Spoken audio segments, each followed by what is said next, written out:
नमस्कार दोस्तों। कोई चुनौती कोई मुसीबत न रोक पाएगी, बुलंद हौसलों को अब कोई बाधा न रोक पाएगी। उम्मीदों भरा नया साल है आया, उम्मीदों भरा नया साल है आया, सफल होने से अब कोई ताकत न रोक पाएगी। नए साल में आप सब स्वस्थ रहें, खुश रहें और सुरक्षित रहें। इसी मंगल कामना के साथ पढ़ाई करो टीम की तरफ से आपको नए साल की हार्दिक शुभकामनाएं। A very happy new year to you all. तो आइए दोस्तों शुरू करते हैं नए साल के पहले दिन में आज का नया सेशन। तो बढ़ते हैं 1 जनवरी 1891 की तरफ। डॉक्टर संपूर्णानंद, शिक्षक, राजनीतिज्ञ और उत्तर प्रदेश के दूसरे मुख्यमंत्री डॉक्टर संपूर्णानंद का जन्म उत्तर प्रदेश के बनारस में इसी तिथि को हुआ था। वो संस्कृत और हिंदी के विद्वान थे। स्वतंत्रता के बाद उन्होंने उत्तर प्रदेश की पहली सरकार में शिक्षा मंत्री के रूप में कार्य किया। वो उत्तर प्रदेश के दूसरे मुख्यमंत्री बने 28 दिसंबर 1954 से लेकर 7 दिसंबर 1960 तक। 1962 में वह ललित कला अकेडमी उत्तर प्रदेश के पहले डायरेक्टर बने और उन्होंने राजस्थान के तीसरे राज्यपाल के रूप में भी कार्य किया 16 अप्रैल 1962 से लेकर 16 अप्रैल 1967 तक। आइए अब पढ़ते हैं 1 जनवरी 1894। सत्येंद्र नाथ बोस, महान मैथमेटिशियन और फिजिसिस्ट सत्येंद्र नाथ बोस का जन्म कलकत्ता में इसी तिथि को हुआ था। वो क्वांटम मैकेनिक्स पर अपने काम के लिए बहुत फेमस हैं। 1916 में वे कलकत्ता यूनिवर्सिटी में एक रिसर्च स्कॉलर के रूप में शामिल हुए और थ्योरी ऑफ रिलेटिविटी में अपनी पढ़ाई शुरू करी। 1916 से 1921 तक उन्होंने कलकत्ता यूनिवर्सिटी में फिजिक्स डिपार्टमेंट में लेक्चरर के रूप में काम किया। 1921 में उन्होंने एज ए रीडर के रूप में यूनिवर्सिटी ऑफ ढाका में फिजिक्स डिपार्टमेंट में प्रवेश लिया। 1924 में उन्होंने क्लासिकल फिजिक्स के रेफरेंस के बिना प्लैंक्स क्वांटम रेडिएशन लॉ का एक पेपर लिखा। उन्होंने जर्मनी में आइंस्टाइन को यह paper planks law and hypothesis of light quanta इसको भेजा। आइंस्टाइन ने इसे स्वयं जर्मन में ट्रांसलेट किया और बोस के नाम से प्रेस्टिजियस जर्मन जर्नल में प्रेजेंट किया।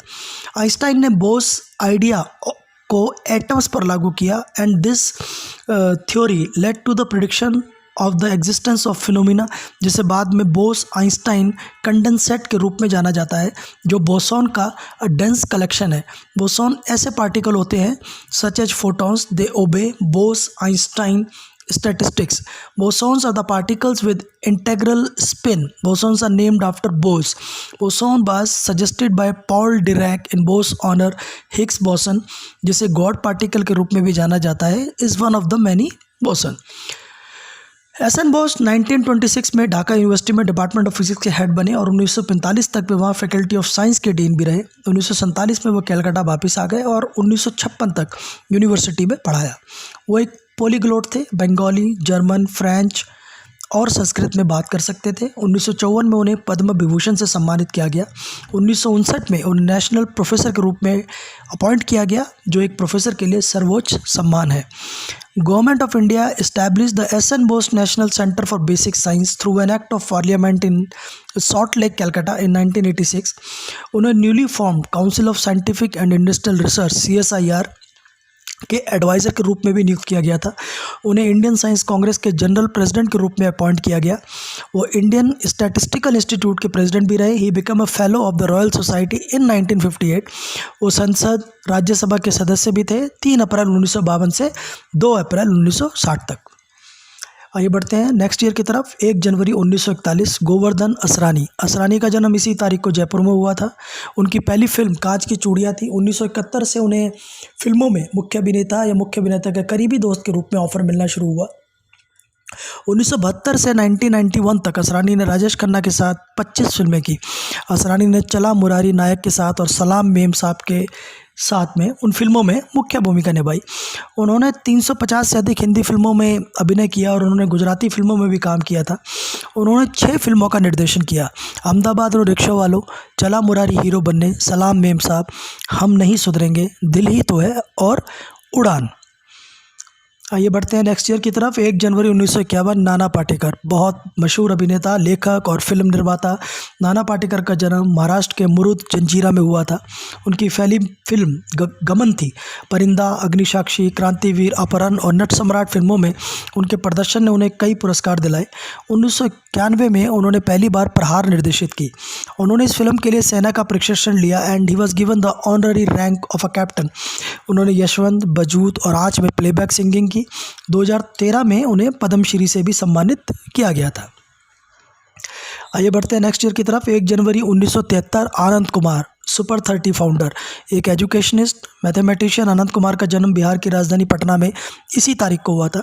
उन्होंने अपने सुपर 30 प्रोग्राम के लिए उनको बहुत जाना जाता है, जिसमें वो IIT JEE के लिए अंडर प्रिविलेज्ड और कुछ ज़रूरतमंद स्टूडेंट्स को फ्री कोचिंग देते हैं। 1992 में उन्होंने रामानुजन स्कूल ऑफ मैथमेटिक्स नाम से एक इंस्टीट्यूट शुरू किया, जिसमें उन्होंने मैथ्स पढ़ाना शुरू किया। उन्होंने 2002 में अपने सुपर 30 कार्यक्रम की शुरुआत की, जब एक छात्र IIT JEE के लिए कोचिंग लेने के लिए उनके पास आया, लेकिन गरीबी के कारण एनुअल फ़ी नहीं दे सकता था। हर साल वो इकोनॉमिकली बैकवर्ड सेक्शन के 30 स्टूडेंट्स का सिलेक्शन करने के लिए एक कंपटीशन टेस्ट आयोजित करते हैं, और जो चुने जाते हैं वो उन्हें पढ़ाते हैं और उन्हें 1 वर्ष के लिए स्टडी मटेरियल और एकोमोडेशन प्रदान करते हैं। 2013 से 2017 तक 450 छात्रों में से 391 ने IIT JEE एग्ज़ाम पास किया। मार्च 2009 में डिस्कवरी चैनल ने सुपर 30 पर एक डॉक्यूमेंट्री भी प्रकाशित की। उन्हें सुपर 30 प्रोग्राम को टाइम मैगज़ीन की बेस्ट ऑफ एशिया 2010 की लिस्ट में भी शामिल किया गया था। उन्हें 2010 में S रामानुजन पुरस्कार से सम्मानित भी किया गया था। तो आज का question of the day, what is hockey player Dhyan Chand's autobiography name?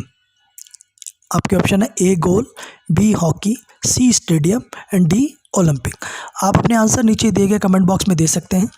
तो मैं उम्मीद करता हूं दोस्तों कि आज का सेशन भी आपके लिए बहुत इनोवेटिव एंड इन्फॉर्मेटिव रहा होगा। आपसे रिक्वेस्ट है कि आप प्लीज़ यूट्यूब चैनल को, पढ़ाई करो कि यूट्यूब चैनल को सब्सक्राइब करें, लाइक करें एंड शेयर करें। पढ़ाई करो टीम की तरफ से all the very best and once again a very happy new year to you all. Thank you so much.